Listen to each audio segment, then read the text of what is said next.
Maybe I could just become the Fire Wolf. Boogle? There was never Boogle. There was only ever me. The friend who had always been by our side, the one we trusted the most, the one we were closest to, was actually the most evil, most brutal firewolf from the legend of Firewolf Valley. Only at that moment did we finally understand everything from the very beginning had been a carefully planned scam. Back then, the Joe used magic pods to seal the firewolf inside a cuckoo fish. And after countless years of waiting, the firewolf finally found his chance. He found us, Ivy and me, two naive and foolish souls who trusted the so-called friend without hesitation, and even helped him break the seal with our own hands, setting him free once again. Ivy and I froze on the spot, our bodies going cold, unable to believe what we were seeing. My most trusted friend was actually the real mastermind behind it all. In that moment, all hope completely shattered, and every belief in my heart collapsed in an instant. I hated his betrayal, and I hated even more the disaster the firewolf had brought to the entire forest. But why? You ruined everything. There was so much peace here. There was peace here, and you destroyed it. You caused so much pain. What about my pain? I was the runt of my litter, so my pack tossed me aside to die.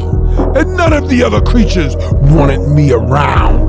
So I promised myself that one day I would burn the valley down, and those who survived would bow down to me. Just then, Ivy suddenly rushed toward the magic pods. She wanted to transform into a stronger creature to fight the firewolf. But the firewolf bit her down instantly and violently flung her away. Then the firewolf burned down all the remaining pods. It's time the valley was ruled by fear again.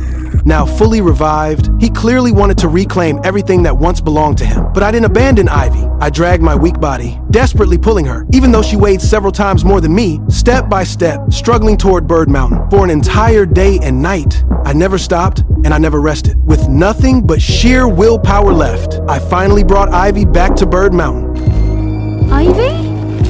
Help her.